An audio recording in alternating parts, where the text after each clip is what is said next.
Jésus est en vie. 1 Pierre chapitre 3.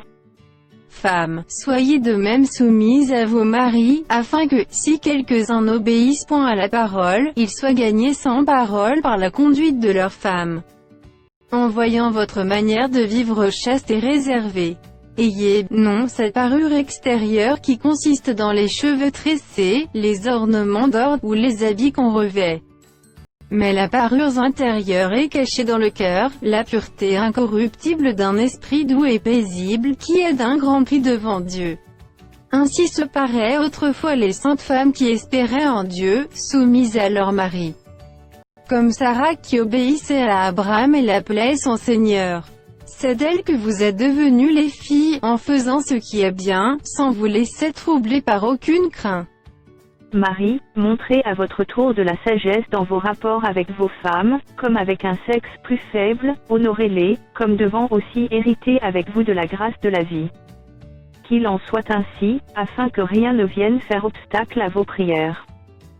Enfin, soyez tous animés des mêmes pensées et des mêmes sentiments pleins d'amour fraternel, de compassion, d'humilité. Ne rendez point mal pour mal, ou injure pour injure, bénissez, au contraire car c'est à cela que vous avez été appelés, afin d'hériter la bénédiction. Si quelqu'un, en effet, veut aimer la vie et voir des jours heureux, qu'il préserve sa langue du mal et ses lèvres des paroles trompeuses. Qu'il s'éloigne du mal et fasse le bien, qu'il recherche la paix et la poursuive. Car les yeux du Seigneur sont sur les justes et ses oreilles sont attentives à leurs prières, mais la face du Seigneur est contre ceux qui font le mal, et qui vous maltraitera, si vous êtes zélés pour le bien.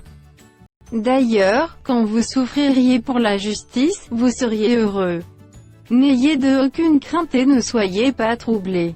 Mais sanctifiez dans vos cœurs Christ le Seigneur, étant toujours prêt à vous défendre, avec douceur et respect, devant quiconque vous demande raison de l'espérance qui est en vous. Et ayant une bonne conscience, afin que, là même où ils vous calomnient comme si vous étiez des malfaiteurs, ceux qui décrient votre bonne conduite en Christ soient couverts de confusion.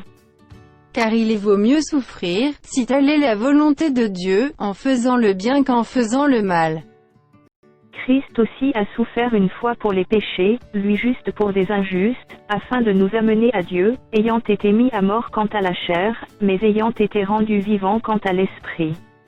Dans lequel aussi il est allé prêcher aux esprits en prison, qui autrefois avaient été incrédules, lorsque la patience de Dieu se prolongeait, au jour de Noé, pendant la construction de l'arche, dans laquelle un petit nombre de personnes, c'est-à-dire 8, furent sauvées à travers l'eau. Cette eau était une figure du baptême, qui n'est pas la purification des souillures du corps, mais l'engagement d'une bonne conscience envers Dieu, et qui maintenant vous sauve, vous aussi, par la résurrection de Jésus-Christ. Qui est à la droite de Dieu, depuis qu'il est allé au ciel, et que les anges, les autorités et les puissances, lui ont été soumis.